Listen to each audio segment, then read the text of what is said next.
What did you make of the week of practice this week, knowing that everybody knows that their playoff lives are on the line?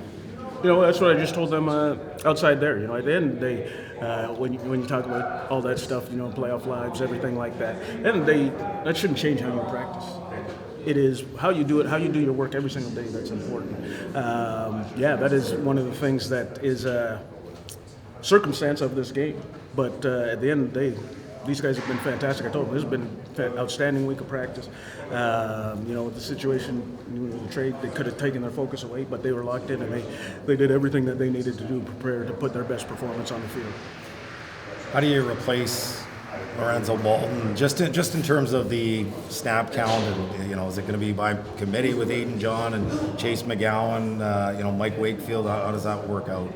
Yeah, I think you're exactly right. It takes a team effort. One of the areas we think we got a lot of talent is the D line, and I think that it's going to take all those guys. Whether Wake's out there at end, Aiden's shown great growth. You've seen Dan Opoko out there at certain times. Bryce has been extremely consistent, and so it's about the whole group on the D line when they get their opportunities. Each one of them's got to be a spark, and each one of them's got to kind of light the fire out there. Similar to what you may have said at the beginning, but guys kind of playing for their jobs at this point and I think they are every game this year. I don't know that it's much different, but does it feel when you make changes, perhaps with like losing a Malden, that things are different, that they're more galvanized?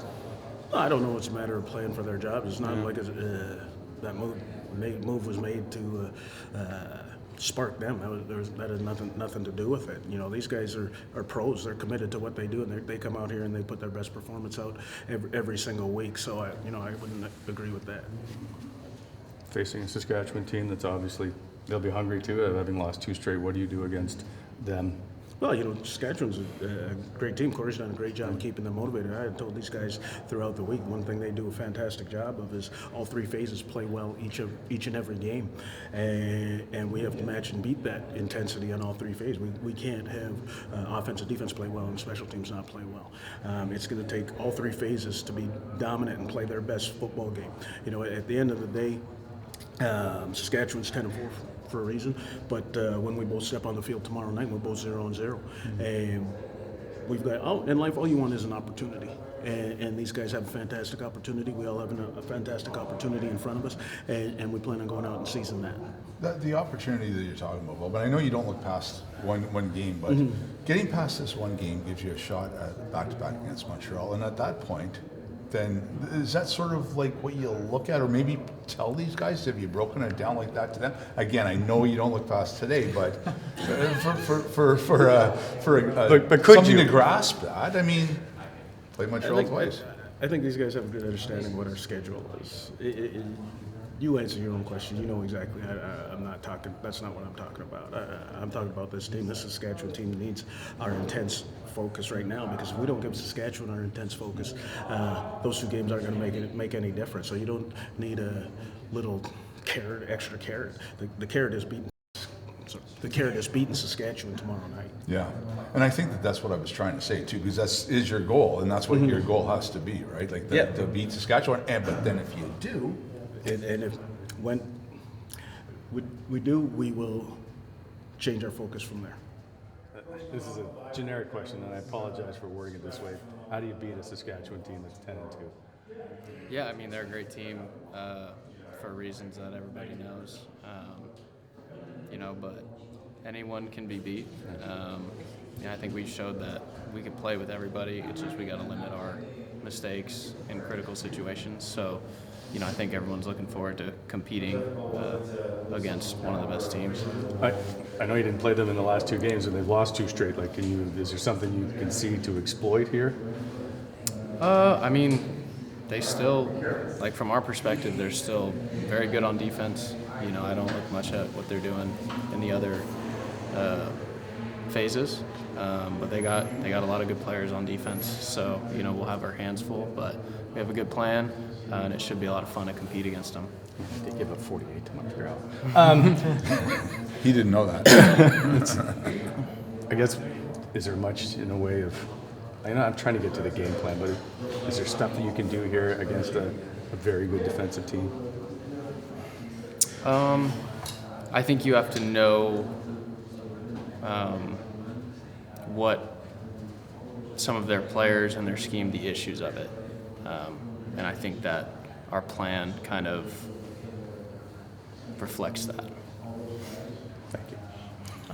Without giving away the whole I thing. know, that's you why I'm like, how do I Yeah. ask? Fair enough. I guess with the kind of team you have, you have more trust in yourself than being in this kind of situation. Like, how do you handle this kind of situation as a group spirit, the team effort, those kind of things? Yeah, I mean, I think that our locker room's full of guys that are, driven by what they do every day and that process.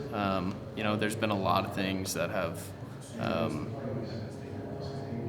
happened this year where things could, I guess, to the outside world look different. And, I think that the fact that we have guys that come in and do their daily process, and poke holes in it to improve it, it shows like the character of the locker room. At the end of the day, we're all competitors and we all want to win. But I'm just in previous experiences, I've seen, situations like this where people just mail it in, and that's no one that we have here, and that's extremely encouraging. I don't know if he was a team leader or not, but when a guy like Malden is traded, how is that news received by the players, especially given the timing of it? I mean, because there is a straw that you can still grasp at, and he's one of the mainstays of the team, like one of the longest serving players. Yeah, I mean, I think obviously, it's tough because we all got a lot of love for him and the things that he's done and continued to do. But at the end of the day, it's the reality of, what we do. And, we wish him nothing but the best. And we might not understand why, but that's not our lane as players. So, we just have to kind of trust what's going on in that lane and do what we need to do. But I think, Coach addressed it, and, we wish him the best and hope that he does really well.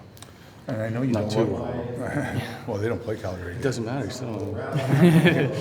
And I know everybody's focus is where it is. It's on the next game. But as part of that focus, if you get past Saskatchewan, then you have 2 against Montreal, and then all of a sudden, I mean, at least there is that a sort of a carrot a little bit, or is that something that's acknowledged by the players? Or again, I mean, I know it's about the next game, but I think that everybody's like, I know I would if I was a player. I think we're all human, right? Yeah. And we can look at it from back there.